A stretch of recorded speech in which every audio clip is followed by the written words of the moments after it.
मनुष्य के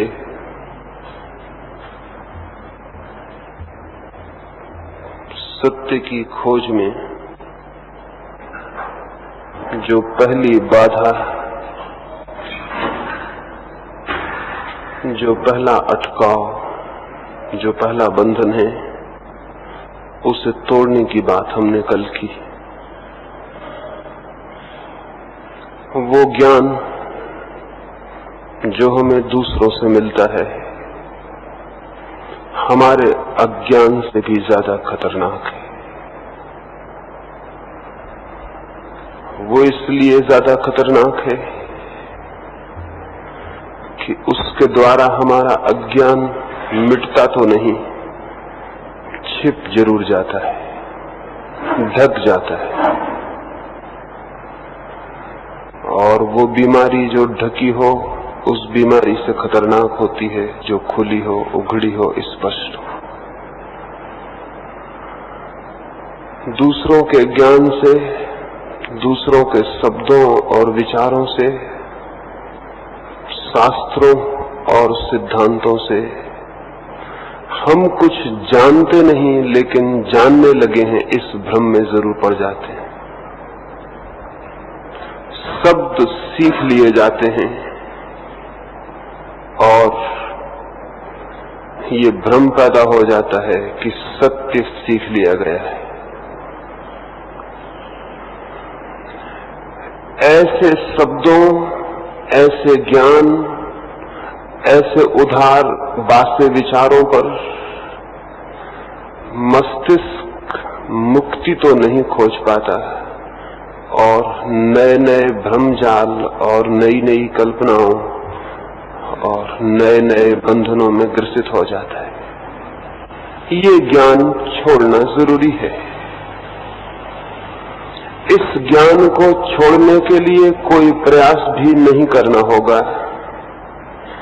ये स्मरण भर हमें आ जाए, ये समझ, ये अंडरस्टैंडिंग भर हमें हो कि जो मेरा नहीं है, जो मैंने नहीं जाना, जो मेरा अनुभव नहीं है, जिसने मेरे प्राणों में आंदोलन नहीं लिया, जिसे मेरे हृदय ने पहचाना नहीं है, जिसे मेरी आत्मा ने जिया नहीं है, वो ज्ञान ज्ञान नहीं है। ये स्मरण भर आ जाए तो उस भवन के गिर जाने में कोई कठिनाई नहीं है जो हमने उधार और दूसरों के विचारों पर खड़ा कर लिया। ये पहली कड़ी थी जो कल मैंने इस संबंध में आपसे बात की। आज और एक दूसरी कड़ी पर आपसे बात करूंगा और पहली कड़ी को समझ लेना तो फिर भी आसान था कि दूसरों का ज्ञान हमारा ज्ञान नहीं है। आज और थोड़ी सी कठिन बात पर आपसे चर्चा करनी है। वो शायद और भी मुश्किल मालूम होगी समझने में, लेकिन थोड़ी भी समझ पूर्वक कोशिश की गई तो उसे भी समझ लेना कठिन नहीं है। वो दूसरी बात यह है कि मनुष्य को ये भी भ्रम है कि वो कुछ करता है। ज्ञान तो उसका झूठा है, उसके कर्ता होने का बोध भी झूठा है, उसके कर्म का बोध भी झूठा है। मनुष्य करीब करीब एक यंत्र की भांति जीता है, एक चेतना की भांति नहीं। मनुष्य एक कॉन्शसनेस की भांति नहीं जीता, एक आत्मा की भांति नहीं जीता। जीता है एक मशीन की भांति, एक यंत्र की भांति। पंखे चल रहे हैं, हमने उनकी बटनें दबा दी हैं और उन्होंने चलना शुरू कर दिया है। अगर इन पंखों को ये भ्रम पैदा हो जाए कि हम चल रहे हैं तो वो पंखों का अज्ञान होगा। पंखे चलाए जा रहे हैं, चल नहीं रहे।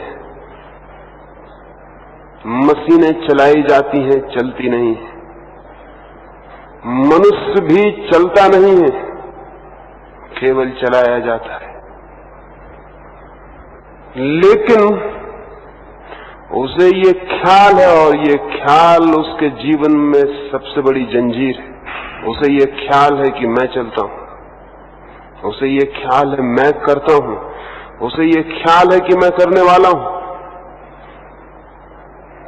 आपने कई बार कहा होगा कल मैंने क्रोध किया, लेकिन क्या कभी आपने ये सोचा है कि क्रोध आपने कभी किया है आज तक जीवन में, या कि क्रोध हुआ है? आपने क्रोध किया ऐसा आपने सोचा होगा बहुत बार, लेकिन थोड़ा समझेंगे तो दिखाई पड़ेगा क्रोध किया नहीं है, क्रोध हुआ है। और आप क्रोध में करने वाले नहीं थे, केवल एक मशीन की भांति चालित हुए थे। कोई आपको धक्का दे दे तो आपके भीतर जो क्रोध उठता है वो सचेतन नहीं है, वो कॉन्शियस नहीं है, वो आपके विचार पूर्वक नहीं है, वो बिल्कुल यांत्रिक है। जैसे कोई बटन दबा दे और पंखा चल जाए, वैसे कोई धक्का दे दे तो भीतर क्रोध उठाता है। इस क्रोध के आप मालिक नहीं, इस क्रोध को करने वाले आप नहीं। लेकिन हम कहते रोज यही है कि मैंने क्रोध किया। झूठ है ये बात। ना आपने कभी क्रोध किया है, ना आपने घृणा की है और ना प्रेम किया है। प्रेम जिनके जीवन में पैदा होता है वो जानते हैं भली भांति इस बात को कि ये कहना गलत है कि मैंने प्रेम किया, यही कहना ठीक है कि प्रेम हुआ।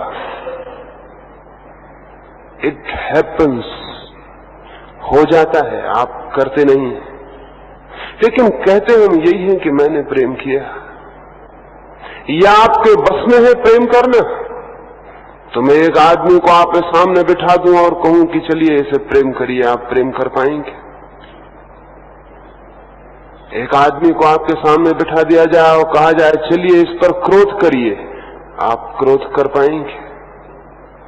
जितनी आप कोशिश करेंगे क्रोध करने की, आप पाएंगे कोई क्रोध नहीं उठ रहा है। चाहे आप मुट्ठियां बांधें और चाहे आप दांत पीसें, लेकिन आप पाएंगे भीतर कोई क्रोध नहीं है। और ये सब एक्टिंग है और झूठी है, अभिनय है। जब आप जान के एक भी बार क्रोध नहीं कर पाते हैं, तो जब आप क्रोध करते हैं वो कैसा होगा? वो अनजाना होगा, आपके बिना जाने हो रहा है। और जो आपके बिना जाने हो रहा है उसके आप मालिक नहीं हो सकते। जो आपके अनजाने हो रहा है उसके आप मालिक नहीं हैं, उसके आप गुलाम हैं और आप मशीन की भांति व्यवहार कर रहे हैं। सामान्यतया हमारा पूरा जीवन एक यंत्र की भांति है जिसमें हमारी कोई मालकियत, जिसमें हमारा कोई स्वामित्व नहीं है।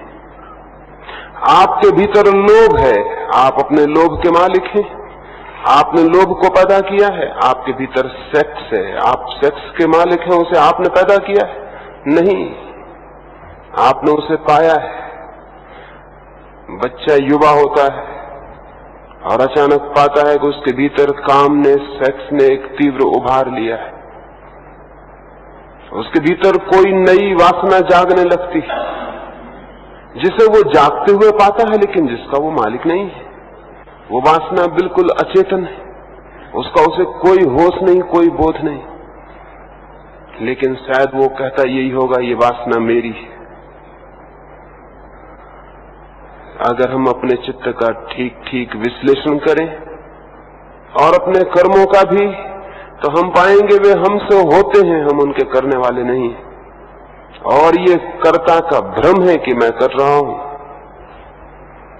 ना आप अपने जन्म के मालिक हैं, आप पैदा हुए हैं। ना आप अपने जीवन के मालिक हैं, जीवन आपको मिला है। ना आप अपनी मृत्यु के मालिक हैं, मृत्यु घटित होगी।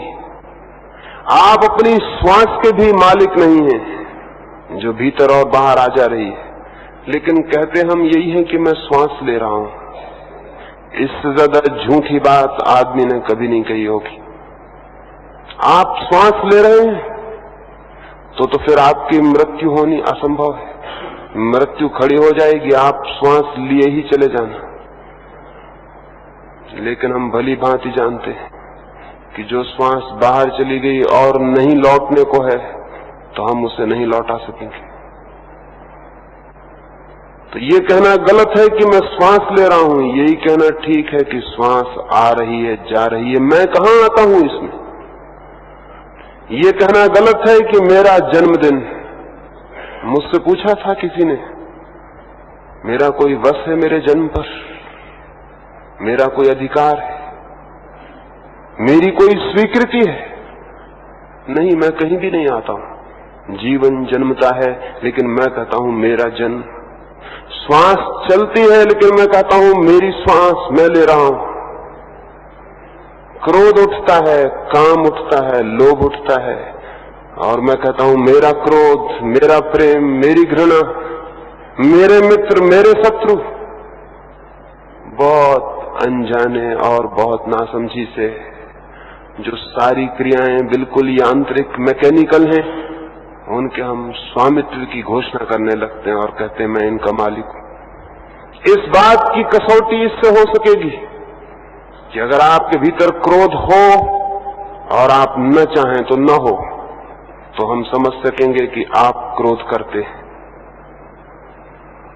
एक आदमी आपको गाली दे, आप चाहें तो क्रोध हो और चाहें तो क्रोध न हो, तो हम समझेंगे कि क्रोध के आप करता है, क्रोध के आप मालिक हैं। लेकिन अगर आपके बिना चाहे सब होता है, तब तो बड़ी कठिनाई है। बुद्ध एक गांव के पास से निकले, कुछ लोगों ने आके बुद्ध को गालियां दी और अपमानजनक शब्द कहे। वे बड़े क्रोध में थे।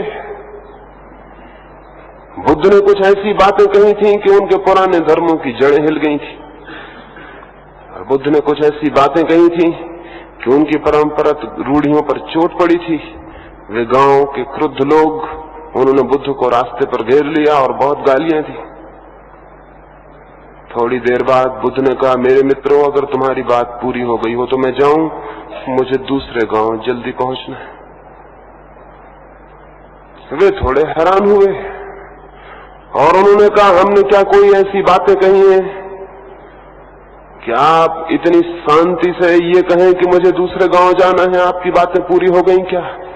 हमने दी हैं गालियां, अपमानजनक शब्द, विष भरी बातें, क्या आपके भीतर कोई क्रोध पैदा नहीं हुआ? बुद्ध ने कहा, तुमने थोड़ी देर कर दी, 10 साल पहले आना चाहिए था, तब क्रोध होता था, घृणा होती थी, तब सब होता था, क्योंकि मैं मौजूद नहीं था, मैं अनुपस्थित था, मैं अपने जीवन के प्रति सचेतन नहीं था, जागृत नहीं था, सोया हुआ था, सब होता था। 10 साल पहले आना था। तुम बड़े बेवक्त आए हो, अब मैं जागा हुआ हूं और अब तुम जो चाहो वही मेरे भीतर नहीं हो सकता। अब तुम मेरे मालिक नहीं रहे।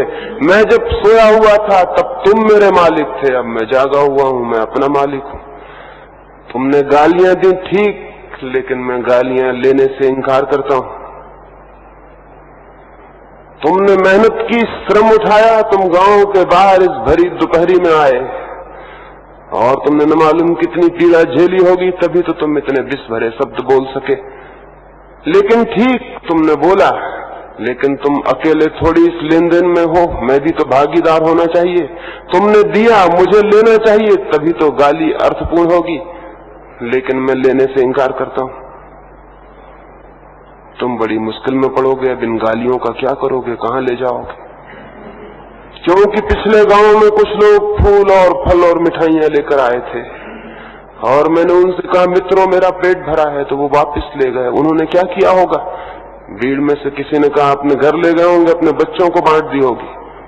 तो बुद्ध ने कहा, तुम बड़ी मुश्किल में पड़ गए, तुम गालियां लेके आए हो, तुम्हें भी वापस ले जाना पड़ेगा। किसको बांटोगे, किसको दोगे ये गालियां? मैं लेने से इनकार करता हूं, मैं अपना मालिक हूं। लेकिन कोई जब आपको गाली देता है तब आप लेने से इनकार कर पाते?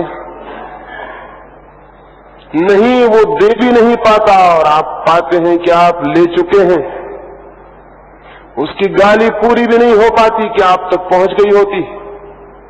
उसकी गाली समाप्त भी नहीं हो पाती कि आपके भीतर कुछ होना शुरू हो जाता है, जो क्रोध है। आप इस क्रोध के मालिक कैसे हो सकते हैं? दूसरा है आपका मालिक जो गाली दे रहा है, उसके हाथ में है आपकी चाबी। हम सब बाहर से चालित हैं, हम सबको कोई चला रहा है। एक आदमी दो मीठे शब्द बोल देता है और हम प्रसन्न हो जाते हैं। वो हमारी प्रसन्नता और मुस्कुराहट हमारी नहीं है। एक आदमी गाली दे देता है, हम दुखी हो जाते हैं, वो दुख भी हमारा नहीं। दोनों बाहर से पैदा किए गए हैं। इस संबंध में दो तथ्य आपसे कहना चाहता हूं। पहला, मनुष्य के जितने कर्म हैं सभी यांत्रिक हैं। दूसरा, मनुष्य के जितने कर्म हैं उन्हें कर्म भी कहना ठीक नहीं, वो प्रतिकर्म हैं, वो रिएक्शंस हैं, एक्शंस भी नहीं। ये दो बातें सबसे पहले आज की सुबह आपसे कहना चाहता हूं। मनुष्य के कर्म यांत्रिक हैं। यांत्रिक से मेरा अर्थ है मनुष्य उन्हें करते वक्त सचेतन रूप से नहीं कर रहा है। कर रहा है, उसे खुद भी पता नहीं है वो क्यों कर रहा है। उसे खुद भी कोई पता नहीं है क्यों हो रही हैं ये बातें उसके भीतर। आपको पता है क्यों आपके भीतर क्रोध पैदा होता है? आपको पता है क्यों आपके भीतर अहंकार पैदा होता है? आपको पता है क्यों लोभ पैदा होता है? आपको पता है क्यों सेक्स पैदा होता है? कुछ भी पता नहीं।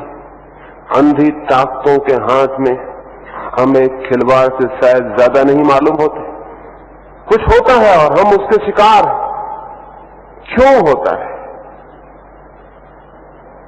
कोई बोध हमें नहीं। पहली बात, इसलिए हमारे कर्मों को मैं यांत्रिक कह रहा हूं, मैकेनिकल, मशीन की भांति। दूसरी बात, हमारे कर्म कर्म भी नहीं है, प्रतिकर्म है। कर्म वो होता है जो हमारे भीतर से आविर्भूत हो, और प्रतिकर्म, रिएक्शन उसे कहूंगा जो बाहर से हमारे भीतर पैदा कर दिया जाए। एक आदमी आपको धक्का दे दे तो जो क्रोध पैदा होता है वो आपके भीतर से पैदा नहीं हुआ, किसी ने बाहर से उसको गति दी है। वो प्रतिकर्म है, वो कर्म नहीं है,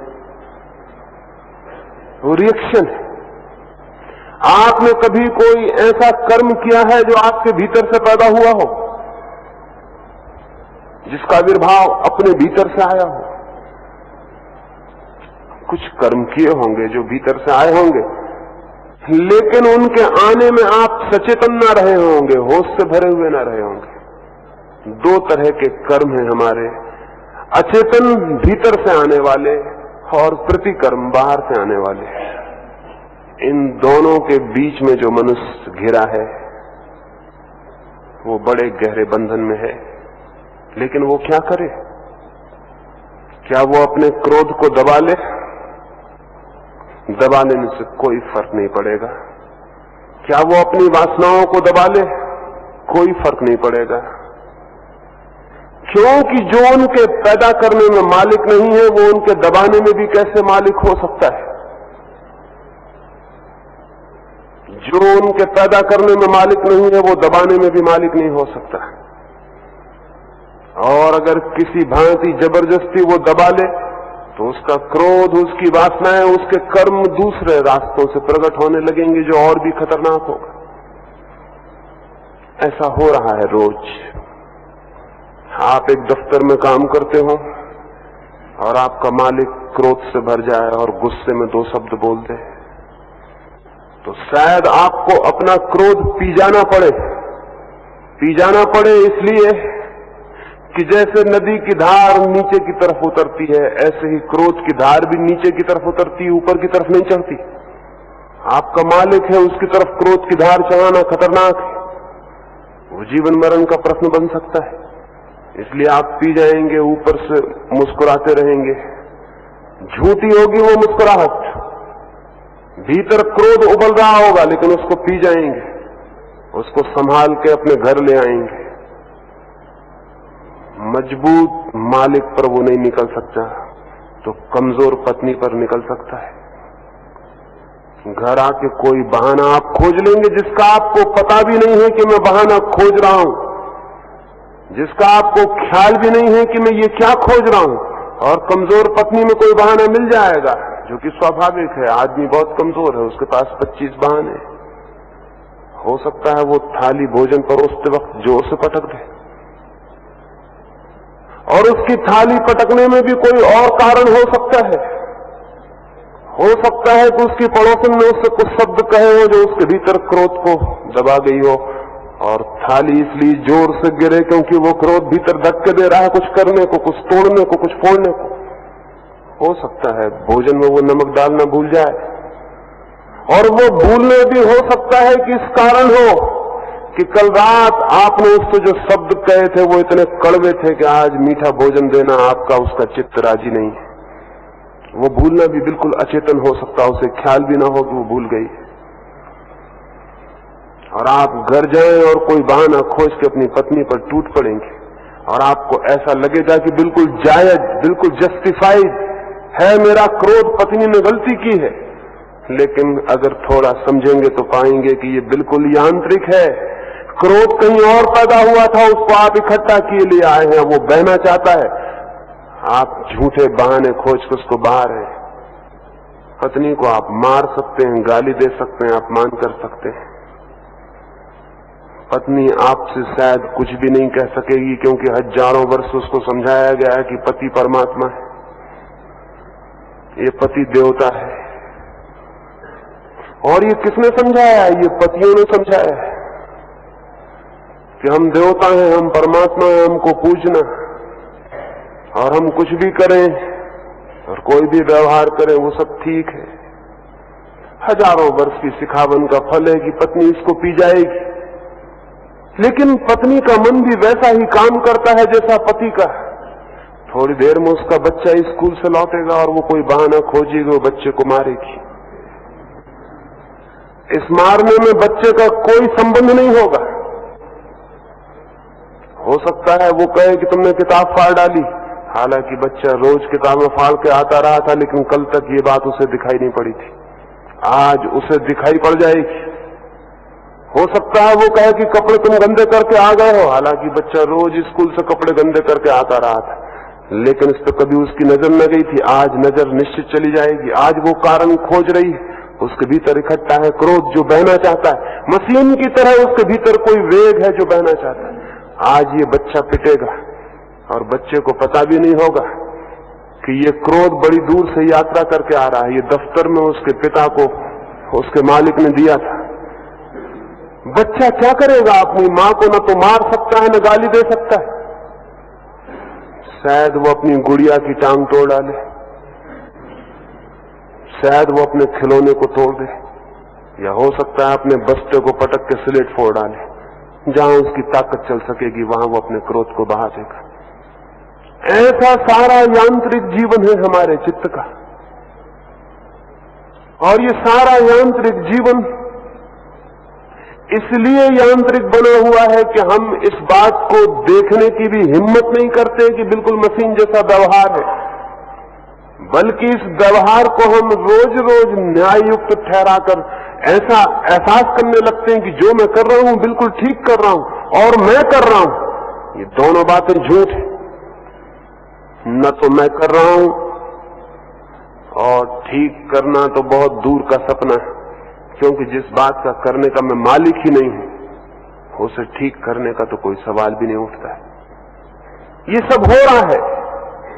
ये क्रोध की तो मैंने एक बात कही, हमारे जीवन की सारी वृत्तियां ऐसी ही यांत्रिक हैं। आपने देखा रोज सुबह गांव में भिखारी निकलते हैं भीख मांगने। आपने कभी सांझ को भिखारियों को भीख मांगते देखा? नहीं देखा होगा। सांझ को कोई भिखारी भीख मांगने नहीं आता, क्योंकि वो जानता है दिन भर का परेशान आदमी भीख नहीं दे सकेगा। भीख सुबह मिल जाती है, क्योंकि रात भर का सोया आदमी भीख दे सकता है। रात भर की सोए हुए होने के बाद भीख देने का काम हो सकता है, क्योंकि ये जो यांत्रिक आदमी है, अगर ये थोड़ा शांत हो तो ही भीख दे सकता है। ये भीख इसलिए नहीं देता कि भिखारी को जरूरत है, ये भीख इसलिए देता है कि ये भीख दे सकता है शांत हालत में। सांझ को यही आदमी भीख नहीं देगा, क्योंकि दिन भर की अशांति इकट्ठी हो गई। सांझ को ये भिखारी को एक चांटा मारना चाहेगा भीख की जगह। न तो भीख देने में भिखारी से कोई संबंध है, न चांटा मारने में कोई संबंध है। उसके भीतर की अपनी यांत्रिक व्यवस्था उसको प्रेरित कर रही है ऐसा करो। आपने कभी ख्याल किया, अगर रास्ते पे भिखारी आपको अकेला मिल जाए तो 100 में 1 मौका भी नहीं है कि आप उसको कुछ पैसे दें, लेकिन अगर आपके 4 मित्र आपके साथ हो तो 100 में 99 मौके हैं कि आप उसको कुछ देंगे और ज्यादा देंगे। क्यों? वो 3 आदमी देखने वाले मौजूद हैं। वो 3 देखने वालों की आंखें आपके अहंकार को गति दे रही हैं कि 3 आदमियों की आंखों में आपकी इज्जत बढ़ रही। भिखारी से कोई संबंध नहीं है, आपके अहंकार को तृप्ति मिल रही। इसलिए भिखारी हमेशा भीड़ में आपको खोजता है, अकेले में वो आपसे बचता है। अकेले में कोई गुंजाइश नहीं आपसे पाने की। आपका यांत्रिक मन अकेले में आपका अहंकार तृप्त नहीं होगा, हटा देंगे कि भाग जाओ, क्योंकि भिखारी से कोई भी संबंध नहीं है देने का। देने का संबंध आसपास खड़े लोगों से कि वो आपको देख रहे हैं, उनके मन में आपकी प्रतिष्ठा बन रही, आपके अहंकार की तृप्ति हो रही, और आपको पता भी नहीं है कि ये देना मेरे अहंकार की तृप्ति की बिल्कुल यांत्रिक मांग है। इसमें भिखारी पर दया बिल्कुल नहीं है, इसमें कोई संबंध नहीं भिखारी से। 24 घंटे हम जो कर रहे हैं वो न तो सचेतन है, न तो हमें उसका होश है, न हमें अवेयरनेस है कि हम ये क्या कर रहे हैं, हम क्या कह रहे हैं, हम कौन सी बातें कर रहे हैं, कौन सी बातें कह रहे हैं, कौन सी बातें सोच रहे हैं, सब यांत्रिक है। कभी 10 मिनट को अकेला अपने कमरा बंद करके बैठ जाएं और मन में जो भी विचार चलते हो एक कागज पर लिख डालें, ईमानदारी से, वही जो भीतर चलते हो। 10 मिनट बाद उस कागज को आप अपने सगे से सगे मित्र को भी बताना पसंद नहीं करेंगे, क्योंकि उस कागज में आप देखेंगे कि ये क्या पागलपन की बातें मेरे मन में चल रही हैं, जिनका न कोई तुक है, न कोई संबंध, न कोई संगति। ये क्या है? शायद आपको खुद ही डर होगा कि मैं पागल तो नहीं हो गया हूं, ये बातें मेरे मन में चल रही। लेकिन एक यांत्रिक धारा है विचारों की जो मन के भीतर चली जा रही है, उसके भी आप मालिक नहीं हैं। एक छोटे से विचार को भी अपने मन के बाहर निकाल देने की ताकत नहीं है। निकालने की कोशिश करें, पता चल जाएगा। किसी एक आध विचार को निकालने की कोशिश करें, हैरान हो जाएंगे। जिसको निकालना चाहेंगे वो दुगने वेग से वापस आके खड़ा हो जाएगा।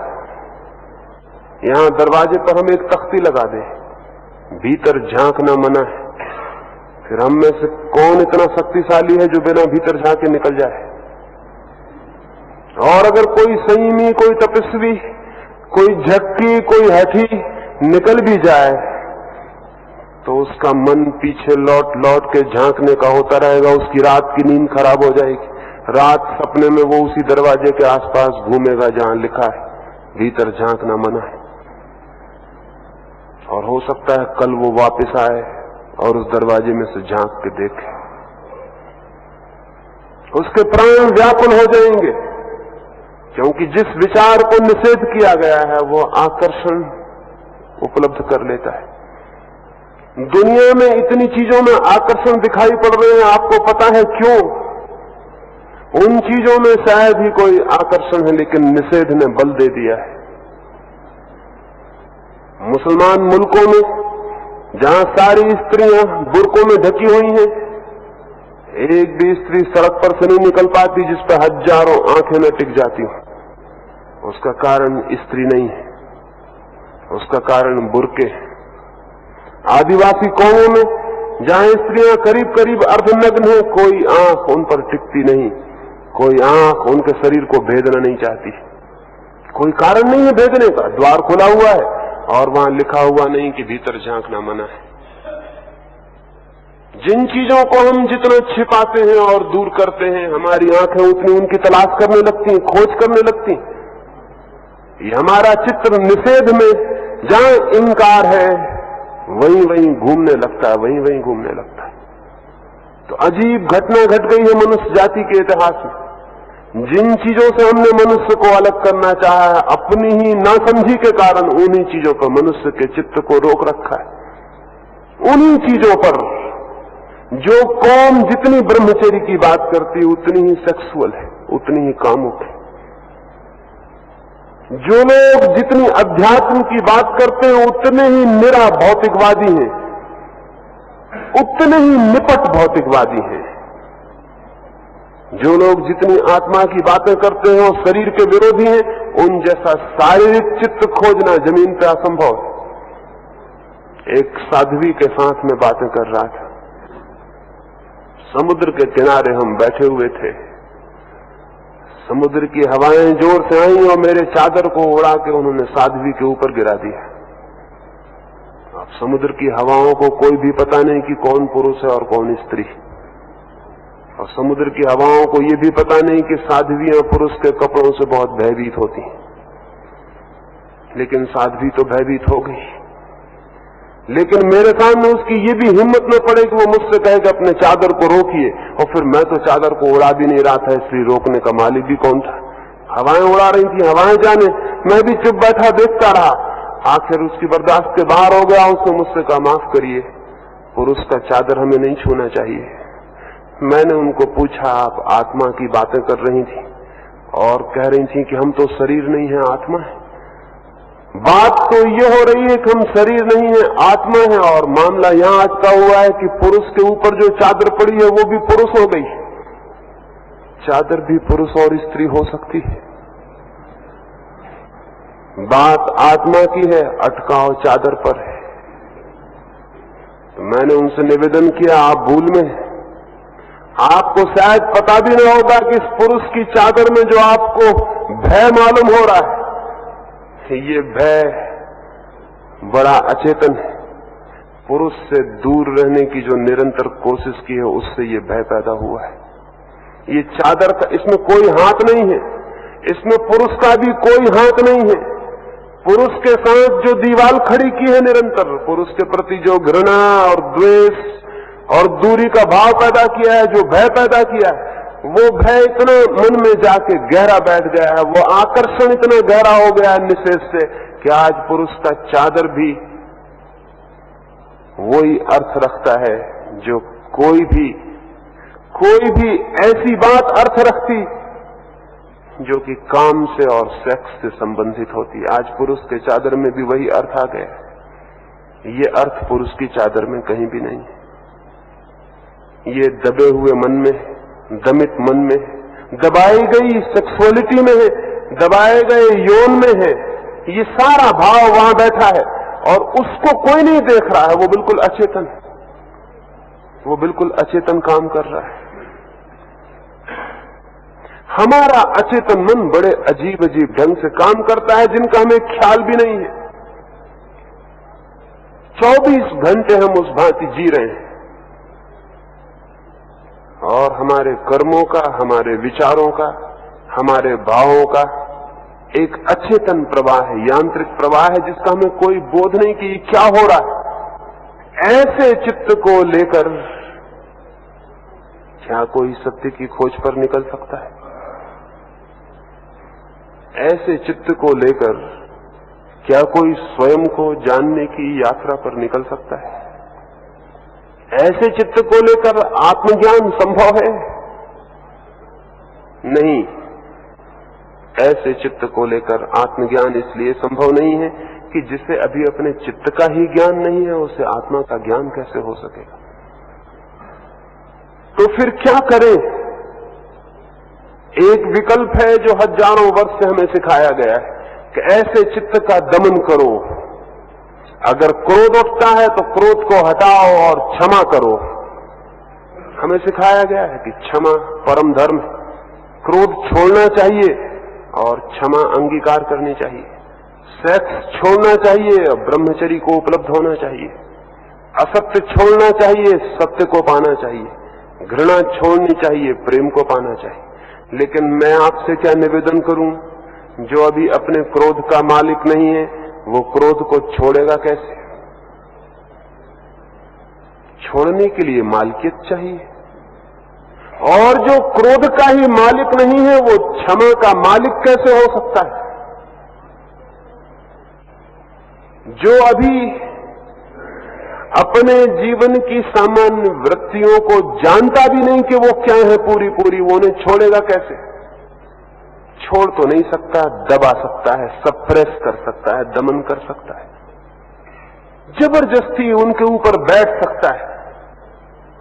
और जो आदमी अपने भीतर किन्हीं चीजों को जबरदस्ती दबा लेता है, उसका जीवन नरक हो जाता है।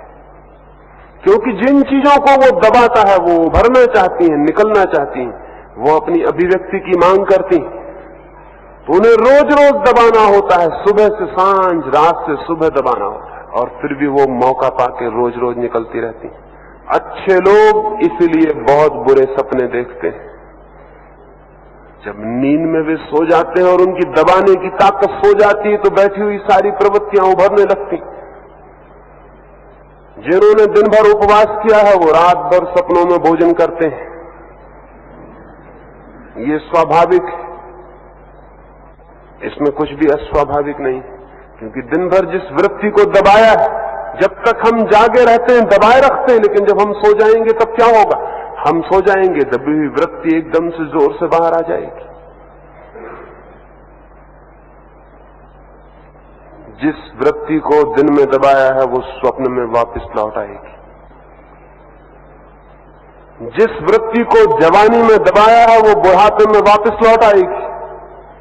क्योंकि जवानी में दबाने की ताकत होती है, बुढ़ापे में ताकत कम हो जाएगी। इसलिए जो लोग युवावस्था में दमन करेंगे, बुढ़ापे में उनका चित्त अत्यंत रुग्ण, पीड़ित और परेशान हो जाएगा। स्वाभाविक है, दबाने की ताकत कम हो जाएगी, फिर वो वृत्तियां जो दबी हैं उनका क्या होगा? और एक बड़ा मजा है कि जिस वृत्ति को हम जितना दबाते हैं, वो ताकत इकट्ठी करती है। रेसिस्टेंस से, विरोध से उसमें बल आता है, उसमें ताकत इकट्ठी होती जाती है, वो और ताकतवर हो जाती है, और ताकतवर हो जाती है। इसलिए तो कहा जाता है कि जो आदमी कभी क्रोध न करता हो, अगर वो क्रोध कर ले तो उसका क्रोध बहुत खतरनाक होता है। दुनिया में जो लोग हत्याएं करते हैं, वे अक्सर वे लोग नहीं होते जो रोज रोज क्रोध करते हैं। वे लोग होते हैं जो बहुत मुश्किल से क्रोध करते हैं। जो लोग मर्डरर्स होते हैं दुनिया में, हत्यारे होते हैं, वे लोग नहीं होते जो छोटी छोटी बात पर क्रोधित हो जाते हैं। छोटी छोटी बात पर क्रोधित होने वाले लोगों ने आज तक कोई हत्या नहीं की, क्योंकि उनके पास इतना क्रोध कभी इकट्ठा नहीं हो पाता कि किसी आदमी की हत्या कर दें। इतना पागल होने का वेग उनके पास नहीं होता, वो तो रोज रोज बिखर जाता है, उनका क्रोध रोज निकल जाता है। लेकिन जो लोग अपने क्रोध को इकट्ठा करते रहते हैं, दबाए रहते हैं, वे बड़े खतरनाक लोग हैं। इसीलिए तो देखा होगा, अगर दो धर्मों के लोगों में झगड़ा हो जाए, तो जिनको हम समझते थे कि रोज मस्जिद जाके नमाज पढ़ते हैं, बड़े शांत हैं, रोज 5 दफा नमाज पढ़ते हैं, जिनको हम सोचते थे बड़े भले आदमी हैं, सुबह से गीता पढ़ते हैं, जिनको हम सोचते थे बहुत भले आदमी हैं, रोज मंदिर जाते हैं, वे ही लोग सबसे जघन्य हत्यारे और पापी सिद्ध होते हैं। उसका कोई और कारण नहीं है, उसका कारण साफ और सीधा है। वृत्तियों को दबा लिया गया है, तो कोई मौका मिल जाए उनके निकास का, तो फिर बड़ी कठिनाई हो जाती है। हिंदुस्तान पाकिस्तान के झगड़ों में, हिंदू मुसलमान के दंगों में यही हुआ। जिन लोगों ने दबाया हुआ था वो बड़े खतरनाक साबित हुए, बहुत खतरनाक साबित हुए। ये जो वृत्तियां हम दबाते हैं, इनसे वृत्तियां नष्ट नहीं होती, बल्कि चित्त आत्म द्वंद में पड़ जाता है, सेल्फ कॉन्फ्लिक्ट में पड़ जाता है। और जिस आदमी का मन अपने भीतर द्वंद्वग्रस्त है, उसकी द्वंद में ही शक्ति समाप्त हो जाती है, उसके पास परमात्मा तक यात्रा करने के लिए शक्ति भी नहीं बचती। और हम सारे लोग द्वंद में ग्रस्त हैं। हमने न मालूम कितनी बातों को दबा रखा है, हमने न मालूम कितनी बातों को अपने भीतर छिपा रखा है कि अगर आज हमारे हृदय के द्वार खोल दिए जाएं तो जैसे नरक के दरवाजे खुल जाएंगे। हमारे भीतर से क्या क्या निकलेगा कहना कठिन, हमारे भीतर कौन सी बातें उठेंगी ख्याल करना कठिन। एक रात एक गांव में एक मां और उसकी बेटी एक बगीचे में मिली। उन दोनों मां और बेटी को रात में नींद में उठ के चलने की बीमारी थी। कोई 4 बजे होंगे, वे दोनों नींद में उठ के अपने बगीचे के पीछे पहुंच गई। दोनों नींद में थी, नींद में ही चलने की उन्हें बीमारी थी। जैसे ही मां ने अपनी बेटी को देखा, वो चिल्लाई कि दुष्ट, तूने ही मेरी सारी युवावस्था छीन ली, मेरा सारा यौवन, मेरा सारा सौंदर्य तूने ही छीन लिया। तू तो युवा हो गई और मैं बूढ़ी हो गई, काश तू पैदा ही न होती। और जैसे उस लड़की ने अपनी मां को देखा, उसने कहा कि चुड़ैल बूढ़ी औरत, तू मेरे जीवन में सबसे बड़ी बाधा है, मेरे प्रेम में, मेरे प्रेम के विकास में तू दीवार की तरह खड़ी है। तुझे जिंदा रहने का क्या हक है, क्या जरूरत है? तू मर जाती तो अच्छा होता। और तभी मुर्गों ने आवाज दी और उन दोनों की नींद खुल गई। नींद खुलते ही बूढ़ी औरत ने कहा, प्यारी बेटी, तू इतनी जल्दी क्यों उठाई, कहीं सर्दी न लग जाए, सुबह ठंडी हवाएं। और उस लड़की ने अपने मां के पैर छुए और कहा, हे प्यारी मां, हे पूज्य मां, आप क्यों उठाई? आपकी तो तबीयत रात खराब थी, इतनी जल्दी उठाना उचित नहीं है, आप अंदर चलें और विश्राम करें। जो उन्होंने नींद में कहा और जो जाग कर कहा, उसमें जमीन आसमान का फर्क है। लेकिन जो नींद में कहा वो सच्चाई के ज्यादा करीब है। उन्होंने निरंतर ये अनुभव किए होंगे ये बातें जो नींद में कहीं, लेकिन इनको दबा लिया होगा। ये भीतर दब गई होंगी, ये भीतर पड़ी रही होंगी, नींद में निकल आई। इसलिए तो ये होता है, हम इतने लोग यहां अच्छे लोग बैठे हुए, हम सारे लोगों को शराब पिला दी जाए तो हमसे क्या निकलेगा पता है? क्या आप सोचते हैं शराब में कोई ऐसी चीज होती है कि हमारे भीतर बुरी चीजों को पैदा कर दे? गलती में है आप, शराब में ऐसी कोई चीज नहीं होती।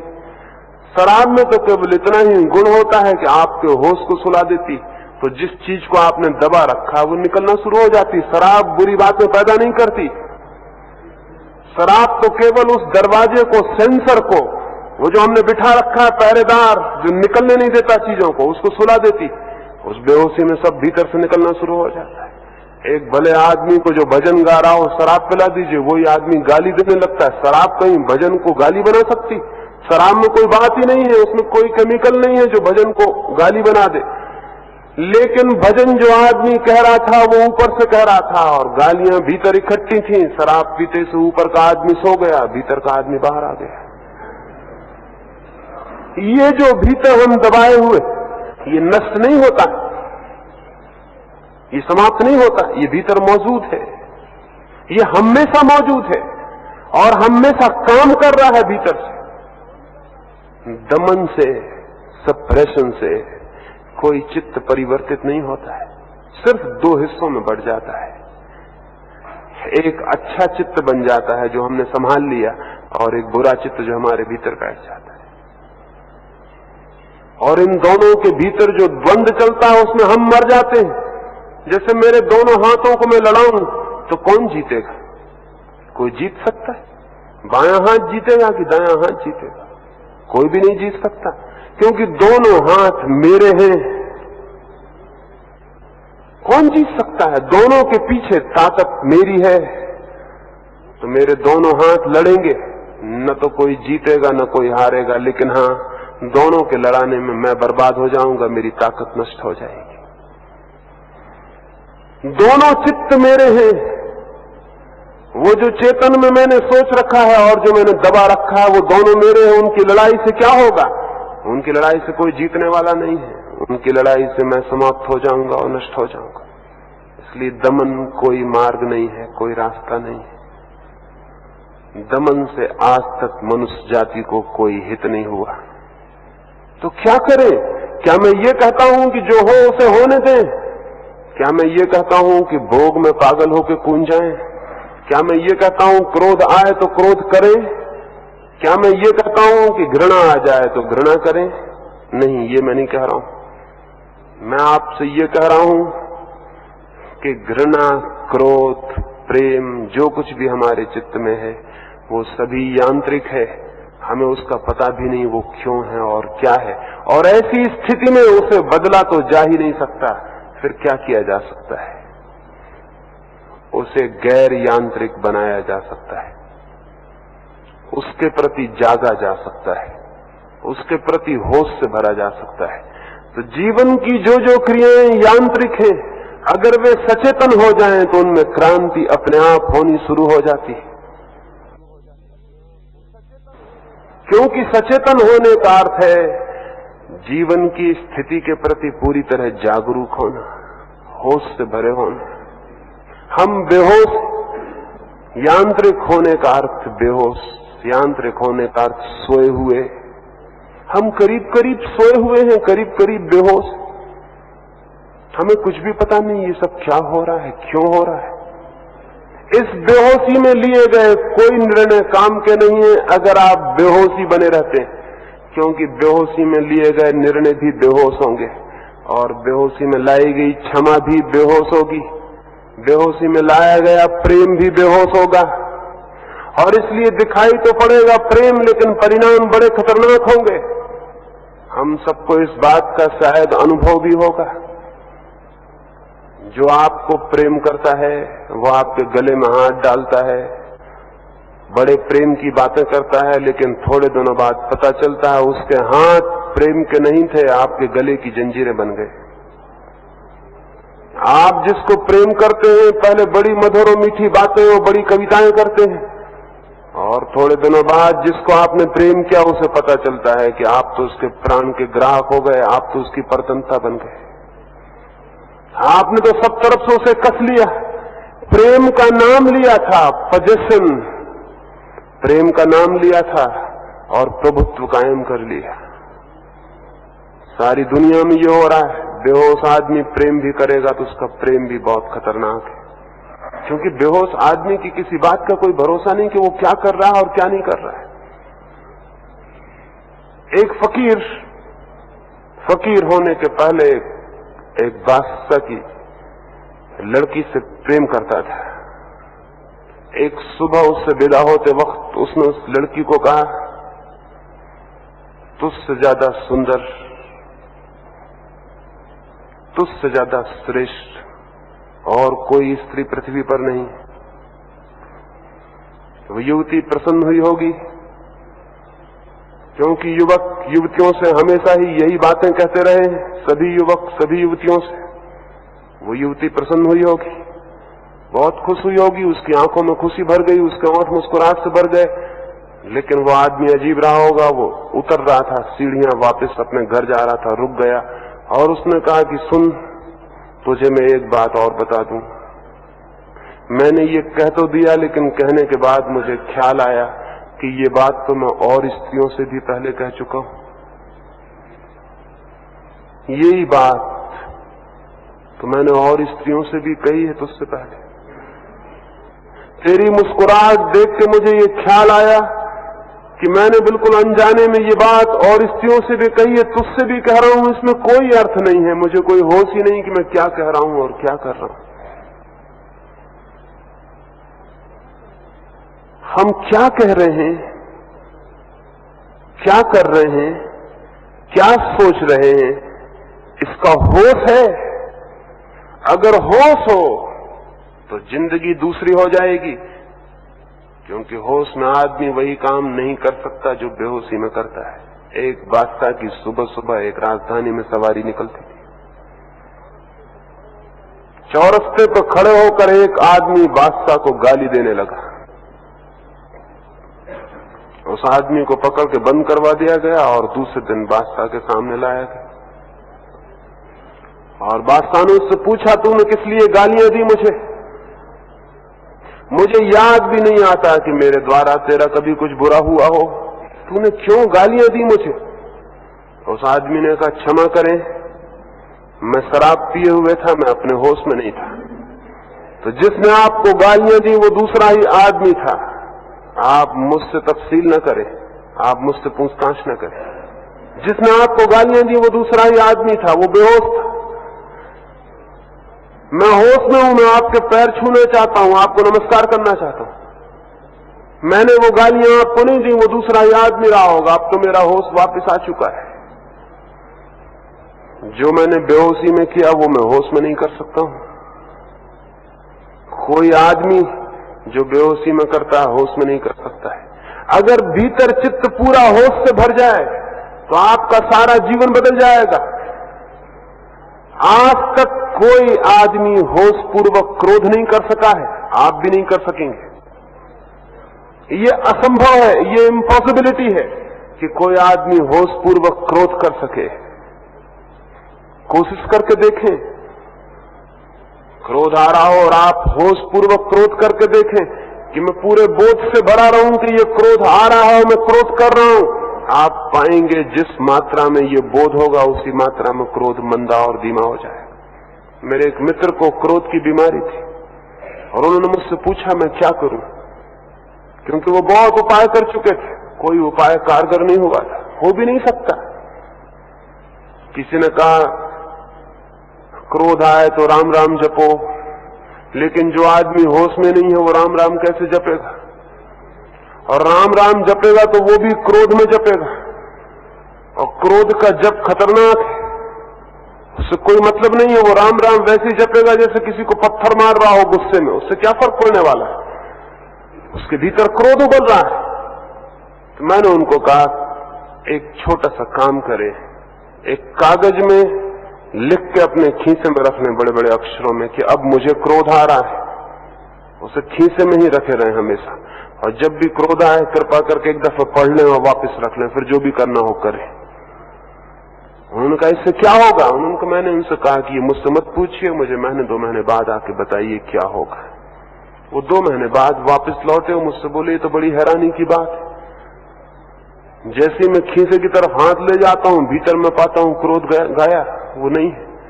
जैसे मैं कागज पढ़ता हूं कि अब मुझे क्रोध आ रहा है, मैं पाता हूं कि मामला क्या हो गया, वो क्रोध जैसे एकदम राख हो गया। जीवन में एक अद्भुत रहस्य की बात है, अगर हम चित्त के प्रति होश से भर जाएं तो न तो क्रोध संभव है न घृणा संभव है। अगर हम चित्त के प्रति होश से भर जाएं तो क्षमा अनायास संभव हो जाती है, प्रेम अनायास प्रवाहित होता है। ये लक्षण है, बेहोशी का लक्षण है क्रोध, घृणा, मोह। होश का लक्षण है प्रेम, सत्य, अमोह, क्षमा। ये होश के लक्षण। आप क्रोध को क्षमा में नहीं बदल सकते, लेकिन बेहोशी अगर होश में बदल जाए तो क्रोध अपने आप क्षमा में बदल जाता है। क्रोध से क्षमा के लिए सीधा कोई रास्ता नहीं है, लेकिन बेहोशी से होश की तरफ सीधा रास्ता है। महावीर से किसी ने पूछा था आप किसको मुनि कहते हैं, कौन है साधु? तो महावीर ने नहीं कहा कि मैं उसको मुनि कहता हूं जो सब कपड़े छोड़ के नग्न हो जाता है। महावीर ने नहीं कहा कि मैं उसको मुनि कहता हूं जो जैन धर्म को मानता है। महावीर ने नहीं कहा कि मैं उसको मुनि कहता हूं जो रोज मंदिर जाता है, प्रतिक्रमण करता है। महावीर ने नहीं कहा कि मैं उसको मुनि कहता हूं जो मांस नहीं खाता, हिंसा नहीं करता। ये कोई बातें महावीर ने नहीं कही। महावीर ने कहा मैं उसको मुनि कहता हूं जो जागा हुआ है, सोया हुआ नहीं। असुत्ता मुनि, जो सोया हुआ नहीं है वो मुनि। बड़ी अजीब बात कही और बड़ी अर्थपूर्ण। जो सोया हुआ नहीं, जो बेहोश नहीं है वो साधु है।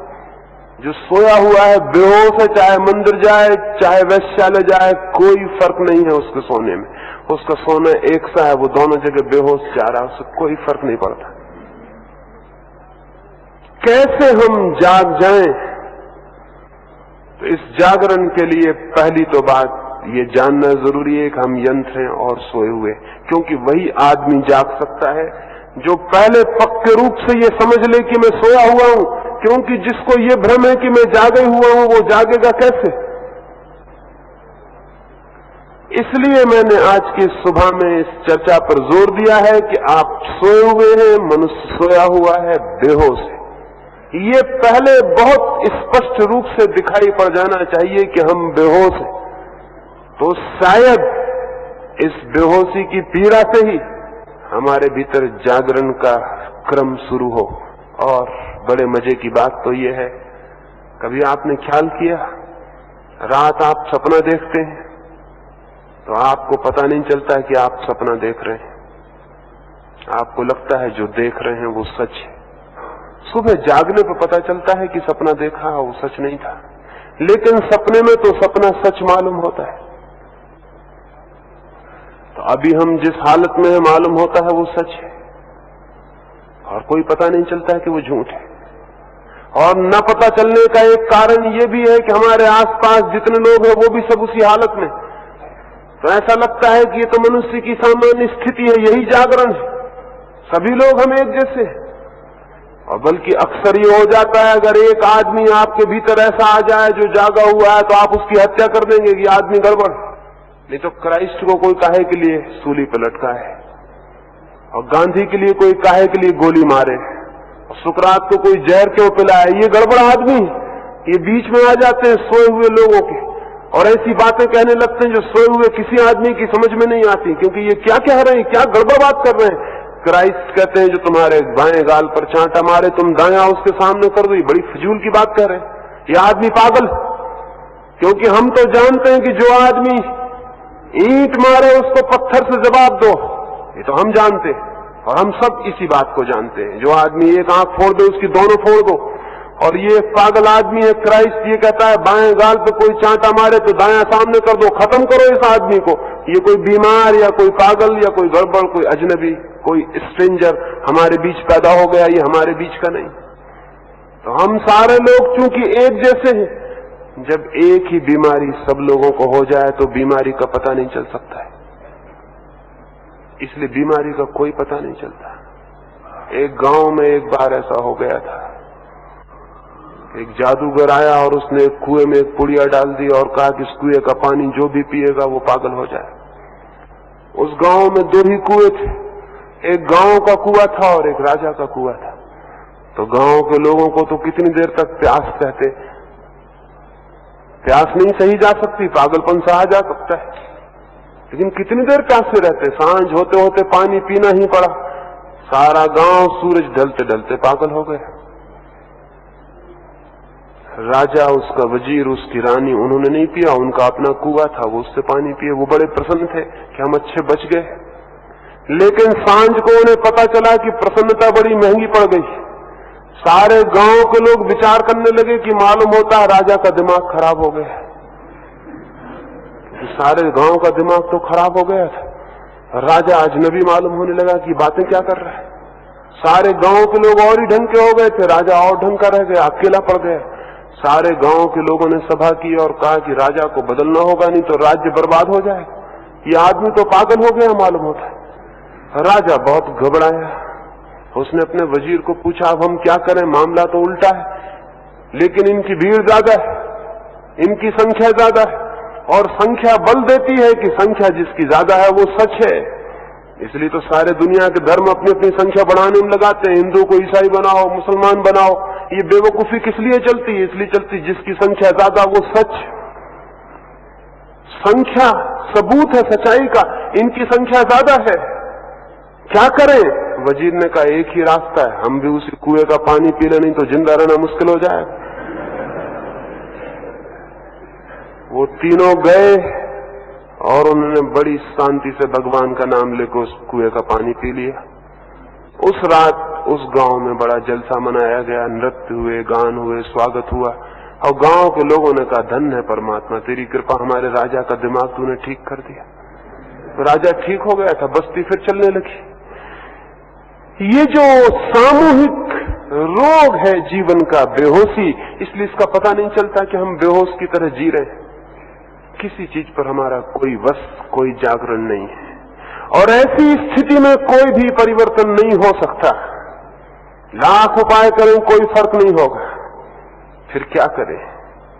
एक ही उपाय, एक ही मार्ग है, और वो ये है, उस कुएं का पानी पी लें जहां से जागरण आता है, उस कुएं का पानी न पिए जहां से बेहोशी और पागलपन आता है।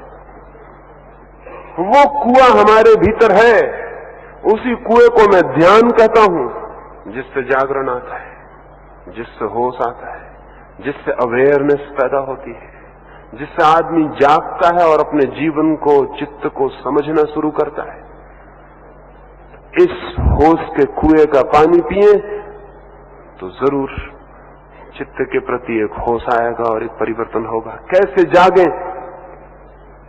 पहला सूत्र जो मैं आज सुबह आपसे कह रहा हूं वो ये कि इस बात को ठीक से समझ लें कि सोए हुए हैं। जागरण की शुरुआत समझ लीजिए हो गई, क्योंकि अगर नींद में आपको ये पता चल जाए कि मैं सपना देख रहा हूं तो आप समझ लेना कि नींद टूटनी शुरू हो गई, नहीं तो ये पता नहीं चल सकता था। अगर नींद में ये पता चल जाए कि जो मैं देख रहा हूं ये सपना है तो समझ लेना कि नींद टूट गई, नहीं तो ये पता नहीं चल सकता था कि सपना है। अगर आपको ये ख्याल आ जाए, ये रिमेम्बरिंग, ये स्मृति कि निश्चित ही ये सारा जीवन तो सोया सोया यांत्रिक है, इसमें मैं कहां हूं, इसमें होश कहां है, ये जो मैं कर रहा हूं क्या मैं सच में जान के कर रहा हूं, ये जो हो रहा है क्या मैं इसका करने का मालिक हूं, अगर ये बोध आ जाए तो आप समझ लेना पहली किरण टूट चुकी, आपका जागना शुरू हो गया। इसलिए सुबह ये बातें कही, इनको आप सोचेंगे, मेरे कहने से कुछ होता नहीं। जहां से लौट के आप विचार करेंगे कि आपकी जिंदगी भी ये आंतरिक तो नहीं है, मैकेनिकल तो नहीं है, होश पूर्वक जी रहे हैं, जो कर रहे हैं उसमें जागरण है, होश है, बोध है, या कि यूं ही किए चले जा रहे हैं। इसको सोचना, इसको जांचना, एक एक काम को पकड़ के देखना कि कल जो मैंने क्रोध किया था वो मैंने जानते हुए किया था या गैर जानते हुए किया था। जिसके प्रति मेरे मन में घृणा भर गई है वो जानते हुए भर गई है या अनजाने भर गई है। जिस आदमी को मैं शक कर रहा हूं, संदेह कर रहा हूं, वो मैं जान के कर रहा हूं, अनजाने कर रहा हूं। जिस आदमी को मैं बुरा समझ रहा हूं वो मैं जानता हूं कि बुराई क्या है, मैं उस पूरे आदमी को जानता हूं कि बुरा होना क्या है। कौन किसको जानता है, कौन किसको पहचानता है? जिसके साथ हम जिंदगी भर रहते हैं उसको भी पहचानना कठिन है।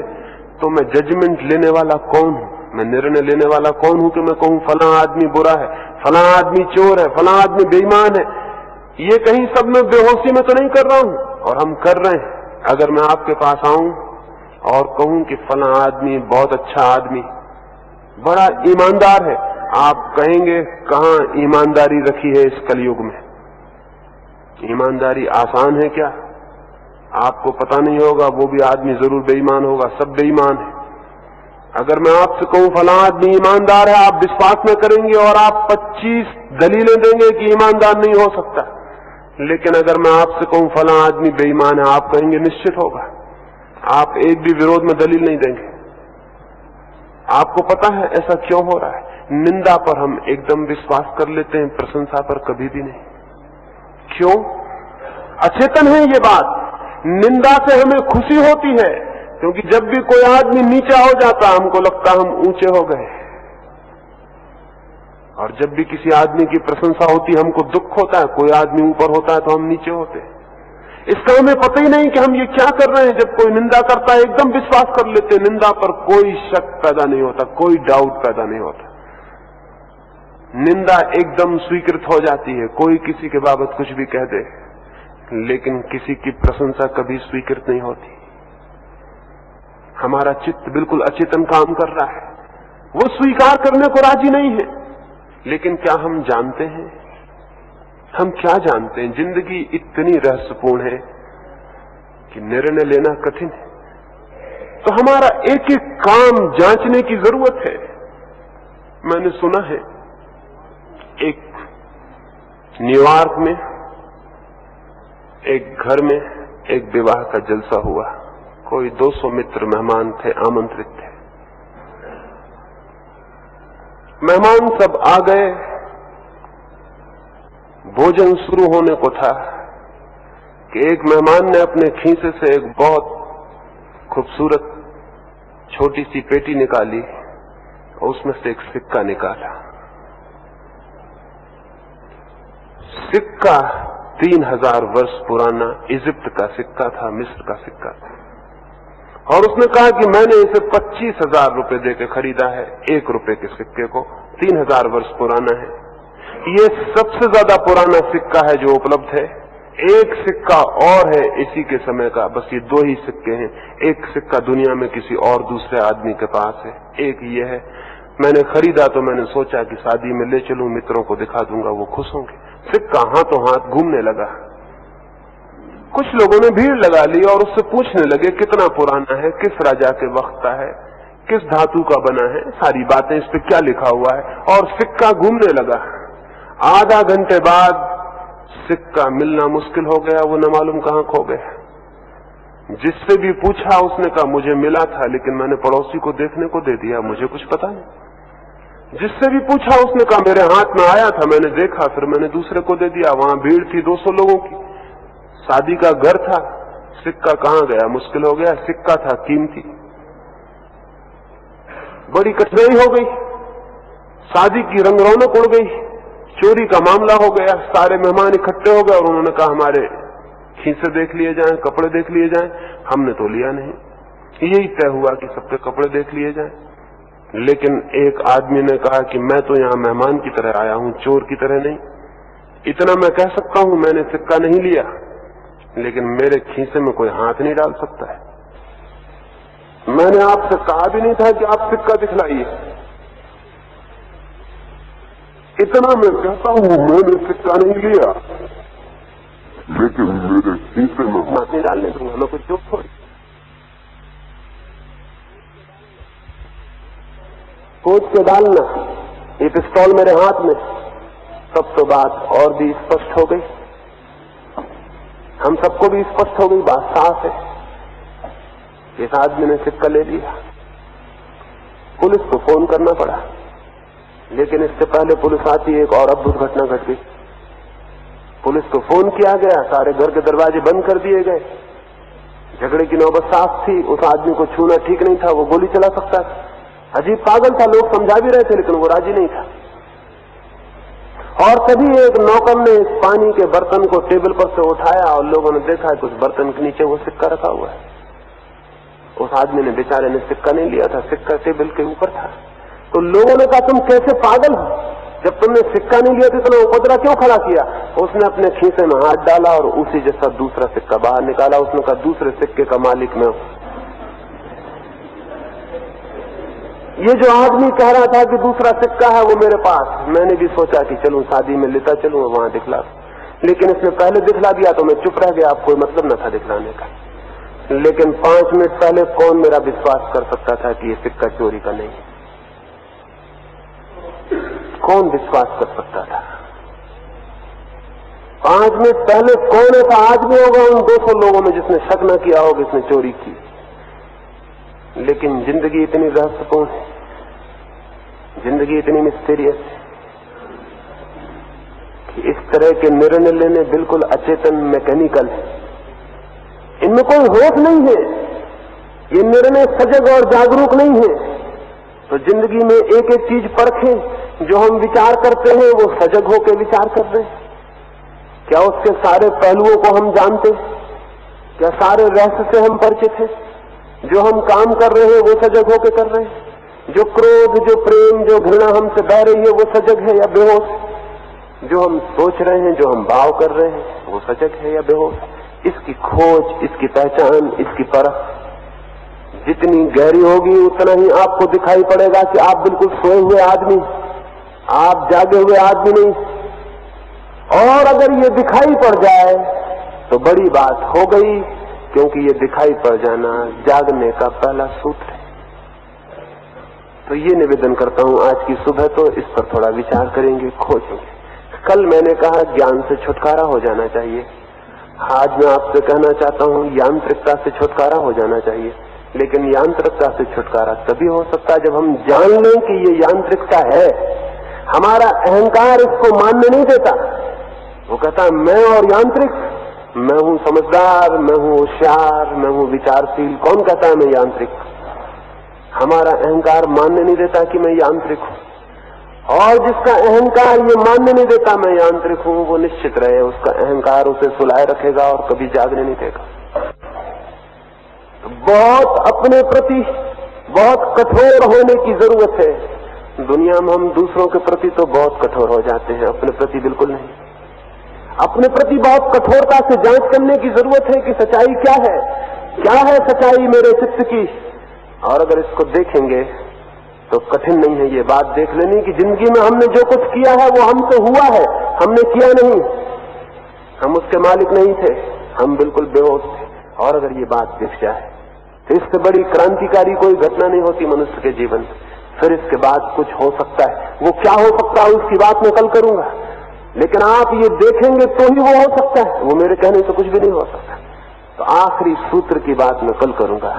कल मैंने कहा ज्ञान से छुटकारा चाहिए, आज मैं आपसे कहता हूं यांत्रिकता से। और कल तीसरे सूत्र की बात करूंगा। इस संबंध में जो भी प्रश्न होंगे वो दोपहर और संध्या में बात करूंगा। अभी हम सुबह के ध्यान के लिए थोड़ी देर बैठेंगे, 10 मिनट, और उसके बाद सुबह की बैठक पूरी होगी।